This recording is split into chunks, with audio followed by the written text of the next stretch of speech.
Hello बच्चों, welcome to Saumya maths classroom. उम्मीद है आप सब बहुत अच्छे होंगे और पढ़ाई करने के लिए बिल्कुल तैयार होंगे। तो जैसा कि आप सब जानते हैं कि अब आपको क्लास 10th और क्लास 12th के लिए अब मैं फ़िज़िक्स के इस समय लेक्चर्स दे रही हूँ। तो आज मुझे एक कॉमन टॉपिक मिला जो कि बहुत इम्पॉर्टेंट है क्लास 10th वालों के लिए भी और क्लास 12th वालों के लिए भी। तो मैंने सोचा कि आपसे वो डिस्कस कर लिया जाए। ठीक है, तो चलिए स्टार्ट करते हैं डिस्कशन को। सबसे पहले आप सबको नवरात्रि की हार्दिक शुभकामनाएं।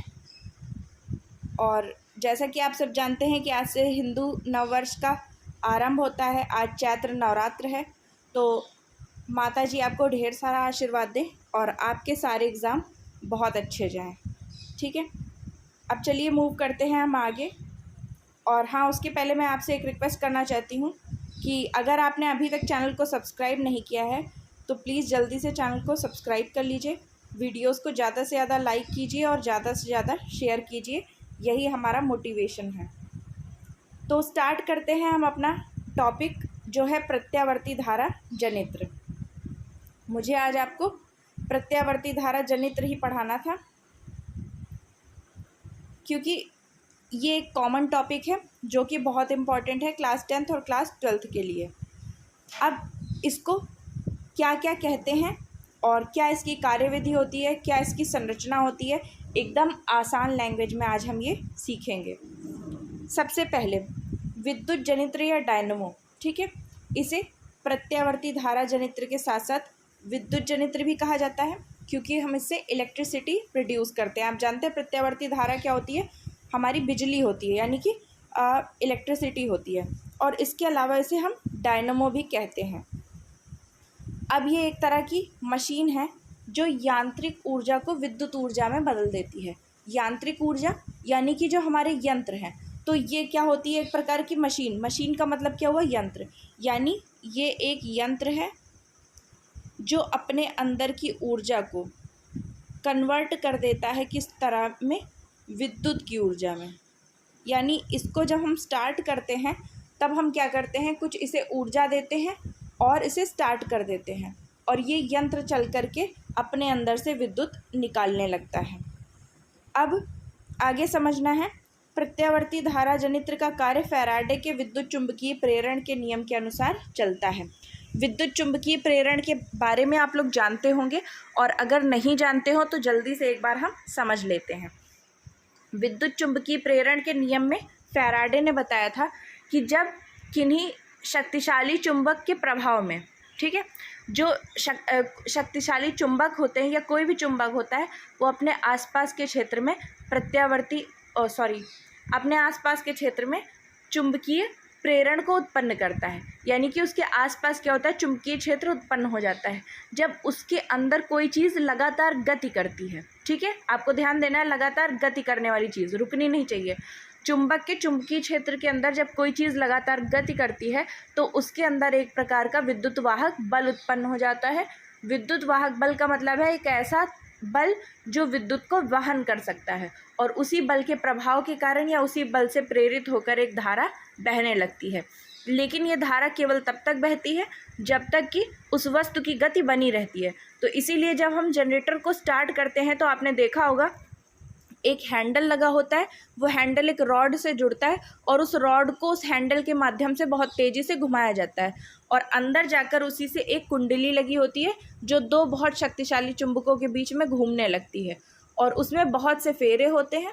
उन्हीं फेरों में विद्युत वाहक बल उत्पन्न हो जाता है और उसी से प्रेरित होकर के हमारे जनरेटर में करंट फ्लो करने लगता है और वही आर्मेचर में जो करंट फ्लो करता है, यानी जो कुंडली में करंट फ्लो करता है, उससे हम दो तार जोड़ लेते हैं और उससे हमें बिजली प्राप्त होने लगती है। तो ये सबसे आसान रूप हो गया। आप चाहें तो बोर्ड एग्ज़ाम का बिल्कुल हुआ ना बनाते हुए आप इतने ही ईजी वर्ड्स में भी इसे लिख सकते हैं। ठीक है, अब ये देखिए आपको संरचना दी गई है डायनमो की। यहाँ पे आपको डायनमो की संरचना दी गई है। ठीक है, हाँ, अब इसे आप अच्छे से देख लीजिए। देखिए इसमें बीच में एक आर्मेचर लगी हुई है, एक आयताकार कुंडली लगी हुई है। मेरा ब्रश गायब हो गया, मैं तब तक उसे बुला लूँ। हाँ, तो आप देख रहे हैं कि इसमें बीच में एक आयताकार कुंडली लगी हुई है ये, और दो इधर उधर शक्तिशाली चुंबक लगे हुए हैं। एक का एन सिरा इस तरफ है, दूसरे का एस सिरा इस तरफ है। फिर इस कुंडली में ये देखिए, ये एक पार्टीशन किया गया है और यहाँ दिखाया गया है कि ये आपकी वो रॉड है जो बाहर निकली रहती है।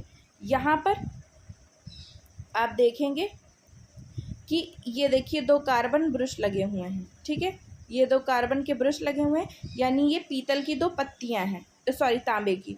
और ये क्या है, दो गोले लगे हुए हैं जिनको हम कहते हैं सर्पी वलय। अब ये जो पत्तियां हैं ये इन वलय से छुई होती हैं, यानी कि इनके टच में रहती हैं।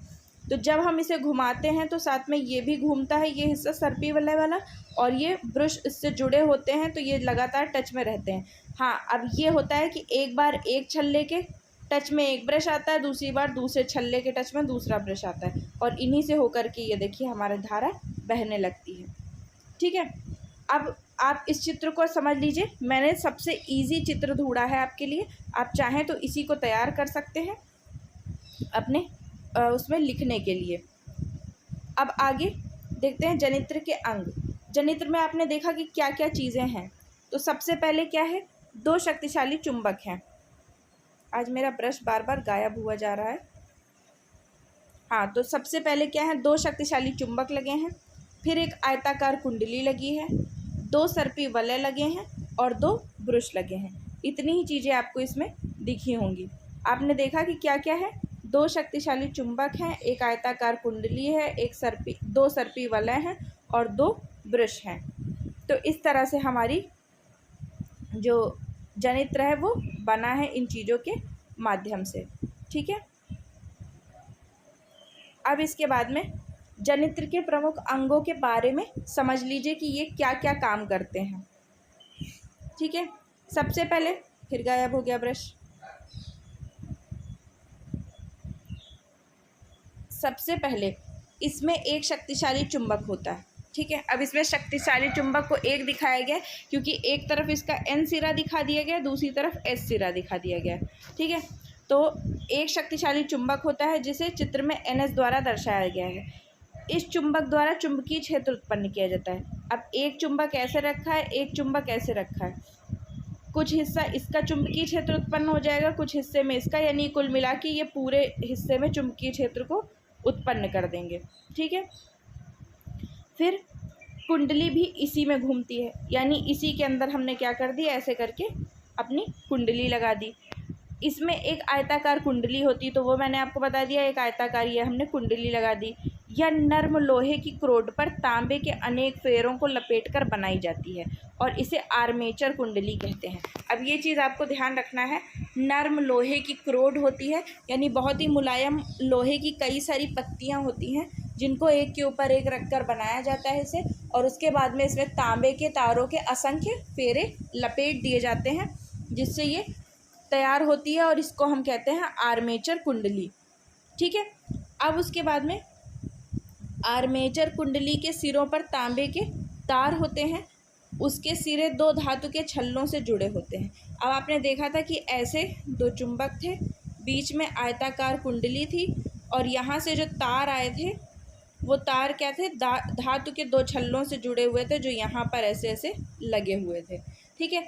अब इन्हें चित्र में R1 और R2 से प्रदर्शित किया जाता है। R1 लिखा है, R1 और R2 से प्रदर्शित किया जाता है, और इन छल्लों को सर्पी वलय कहते हैं, ठीक है। वलय यानी कि इन्हें हम रिंग कहते हैं, तो इसी वजह से इन्हें R1 और R2 से प्रदर्शित किया जाता है।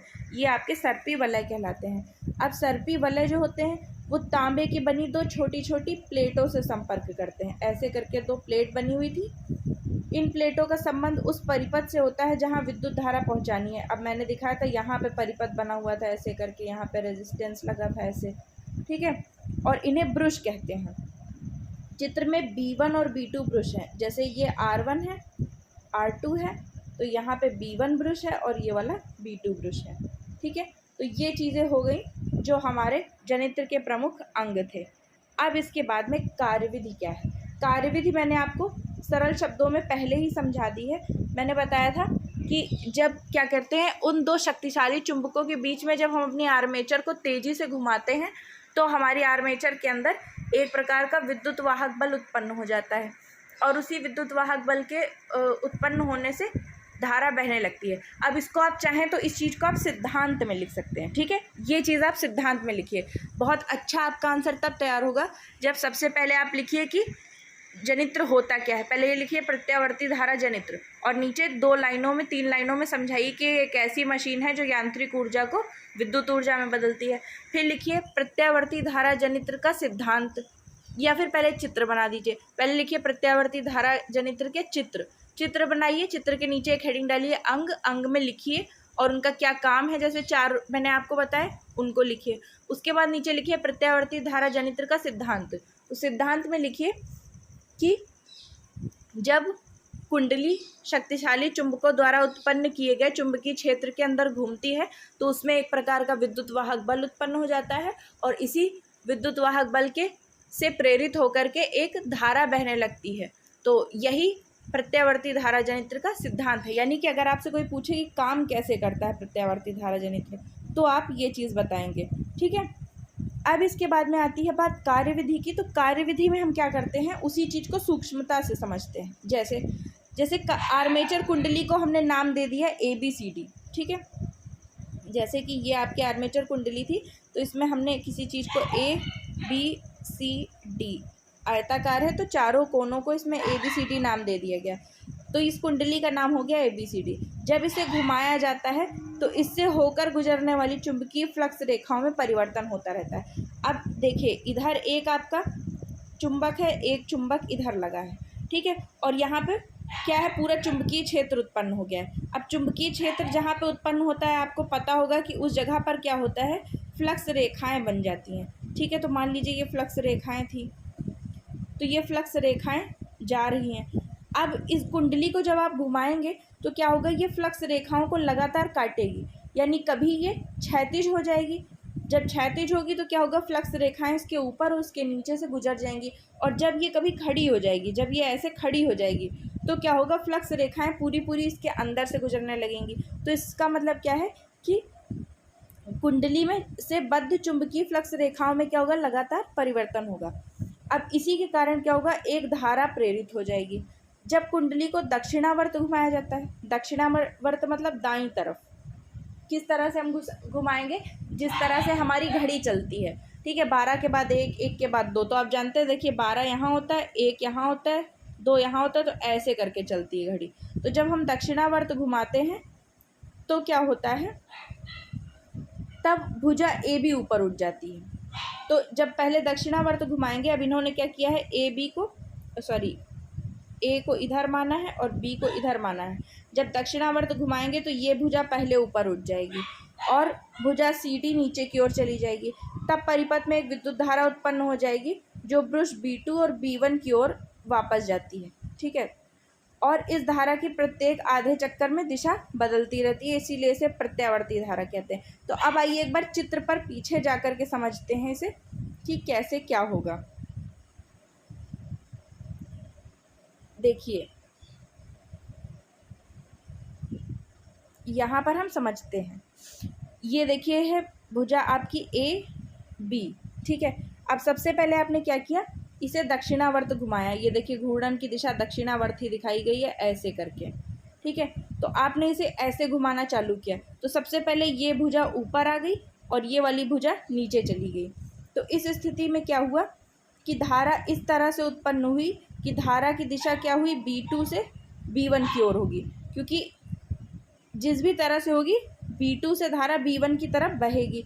फिर अगले बार क्या होगा, जब उसको आप घुमा करके ले आएंगे तो पहली स्थिति में तो AB ऊपर हो जाएगा, लेकिन आप जानते हैं कि जब आप लगातार कुंडली को घुमाएंगे तो एक ऐसी स्थिति आएगी जिसमें CD ऊपर हो जाएगा और AB नीचे चला जाएगा। तो जब AB नीचे हो जाएगा तब धारा की दिशा क्या होगी, उल्टा हो जाएगी। फिर ब्रश B1 से लेके B2 की तरफ धारा बहने लगेगी। फिर अगले चक्कर में जब AB भुजा ऊपर आएगी तो फिर धारा की दिशा क्या होगी, फिर B2 से B1 की तरफ होगी। फिर अगले चक्कर में CD ऊपर आ जाएगी और AB नीचे चली जाएगी, तो फिर धारा क्या होगी, B1 से B2 की तरफ बहेगी। तो इस स्थिति में आप देख रहे हैं कि हर आधे चक्र के बाद में धारा की दिशा बदल जाती है। हर आधा चक्र क्या होता है, आधे चक्र के बाद में हम एक बार हमारा कुंडली का AB सिरा ऊपर हो जाता है तो धारा की दिशा B2 से B1 की ओर हो जाती है, और जब हमारी कुंडली का CD सिरा ऊपर हो जाता है तो धारा की दिशा B1 से B2 की तरफ हो जाती है। तो प्रत्येक आधे चक्र पर धारा क्या होती है, प्रत्यावर्तित होती रहती है, यानी कि धारा की दिशा उल्टी होती रहती है। इसीलिए हम इसे क्या कहते हैं, प्रत्यावर्ती धारा कहते हैं। यानी ऐसी धारा जो हर आधे चक्र के बाद अपनी स्थिति को दोहराती है, यानी अपनी दिशा को बदल लेती है और हर पूरे चक्र के बाद अपनी स्थिति को दोहराती है, उसे हम प्रत्यावर्ती धारा कहते हैं। अब आइए एक बार ग्राफ के माध्यम से समझते हैं कि प्रत्यावर्ती धारा किस तरह की दिखती है। ठीक है, प्रत्यावर्ती धारा देखिए, मैंने आपको बताया एक चक्र इसने लिया, एक नहीं आधा, इसी तो आप अर्धवृत्त कह सकते हैं। ठीक है, अर्धवृत्त इसने बनाया, उसके बाद अपनी दिशा बदल ली, फिर अर्धवृत्त बनाया, फिर अपनी दिशा बदल ली, फिर अर्धवृत्त बनाया, फिर अपनी दिशा बदल ली। इस तरह से चलने वाली धारा को ही हम प्रत्यावर्ती धारा या AC करंट कहते हैं। AC का मतलब क्या होता है, अल्टरनेटिव या अल्टरनेटिंग। ठीक है, प्रत्यावर्ती धारा, अल्टरनेटिव नहीं अल्टरनेटिंग करंट कहते हैं। ठीक है, अब ये आप देख रहे हैं कि एक चक्र जब पूरा हो जाएगा, एक चक्र यहाँ तक पूरा हो गया, फिर इसने अपनी स्थिति दोहराई, फिर उसी तरीके का एक बनाया, एक बार श्रृंग एक बार गर्त, एक बार श्रृंग एक बार गर्त बनाती हुई ये चलती है। तो इसीलिए हम इसे क्या कहते हैं, प्रत्यावर्ती धारा कहते हैं। और हमारे जितने भी सामान्य उपकरण होते हैं वो सब इसी प्रत्यावर्ती धारा से चलते हैं। ठीक है, जितना भी हम अपने घर में जो धारा यूज़ करते हैं वो प्रत्यावर्ती धारा ही होती है। अब चलिए एक बार हम जल्दी से पूरे जितना कुछ हमने अभी पढ़ा है उसे हम रिवाइज़ करते हैं। ठीक है, तो रिवाइज़ करने के लिए स्टार्ट करते हैं हम। सबसे पहले क्या होता है, प्रत्यावर्ती धारा जनित्र क्या है। ठीक है, तो इसमें आप क्या लिखेंगे, यह एक ऐसी युक्ति है या यह एक ऐसी मशीन है जो यांत्रिक ऊर्जा को विद्युत ऊर्जा में परिवर्तित कर देती है।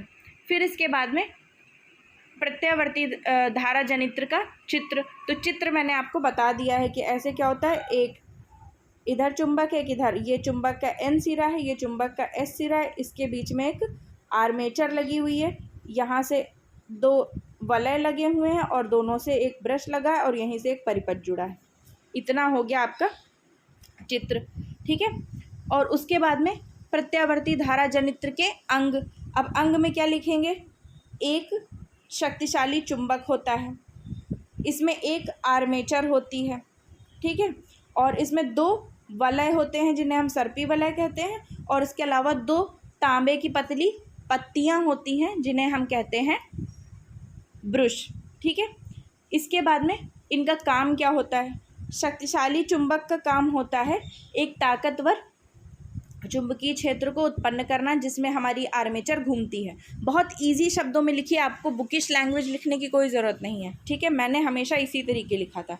फिर उसके बाद में आर्मेचर की बात, आर्मेचर नर्म लोहे की पतली पतली क्रोडों को एक के ऊपर एक रखकर बनाई हुई होती है। इसमें तांबे के तार के असंख्य फेरे होते हैं और यह वह व्यवस्था है जिसके अंदर प्रेरित धारा उत्पन्न होती है। उसके बाद ये जो रिंग हैं, यानी ये जो R1 R2 नाम के दो सर्पी वलय हैं, इनके बारे में आप क्या लिखेंगे कि ये हमारी आर्मेचर से जुड़े हुए होते हैं। फिर उसके बाद में आगे जो आपके ब्रुश हैं उनके बारे में आप लिखेंगे कि रिंग R1 व रिंग R2 या सर्पी वलय R1 व R2 से जुड़ी हुई दो तांबे की पतली पट्टियां होती हैं। इन्हीं तांबे की पतली पट्टियों में हम अपना परिपथ जोड़ते हैं, बहुत आसान तरीके से। फिर उसके बाद लिखिए प्रत्यावर्ती धारा जनित्र का सिद्धांत।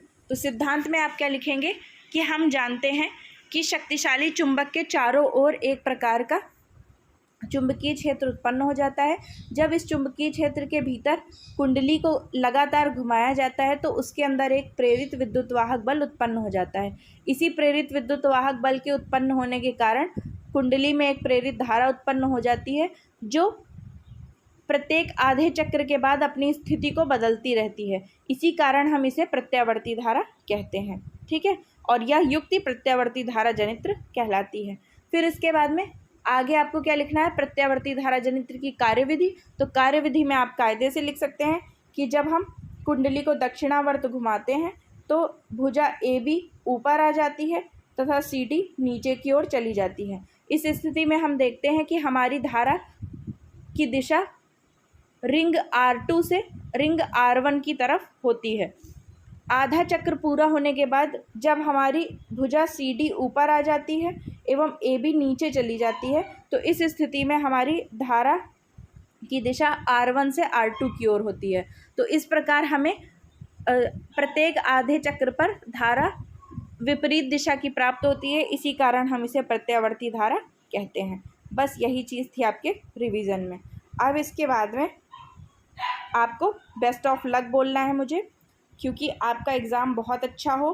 गॉडेस दुर्गा आपको सभी तरह की प्रॉस्पेरिटी और हैप्पीनेस से नवाजें और आप सबके बहुत अच्छे नंबर आएँ। थैंक्स फॉर वॉचिंग, और लाइक शेयर और सब्सक्राइब करना बिल्कुल मत भूलिएगा, क्योंकि आपके लाइक शेयर और सब्सक्राइब के दम पर ही हमारी हस्ती है।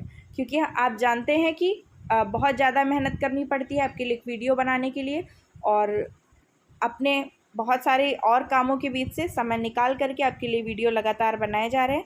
तो प्लीज़ लाइक शेयर सब्सक्राइब करना बिल्कुल मत भूलिएगा। Thank you.